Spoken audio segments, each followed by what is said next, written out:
I've always had a strong interest in trying to understand the development of food preferences, and so I had an opportunity to collaborate with a friend of mine, Steve Youngenthalb at SUNY Upstate, where we were asking a question about alcohol. That's something that humans consume a lot, and that often humans overconsume and can get into trouble.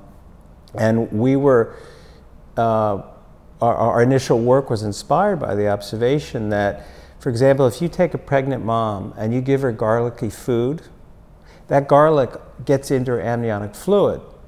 And babies, while they're inside the amniotic fluid, are constantly drinking the amniotic fluid and tasting the amniotic fluid. And it turns out that babies learn to like the taste of garlic when mom ingests it, and so once they're born, if you give them garlic-tainted milk, they just guzzle it down, like they can't get enough of it. But if you take babies whose mothers didn't have garlic when they're pregnant, they wouldn't touch the garlic-tainted milk. So we're wondering whether a similar thing could happen with alcohol.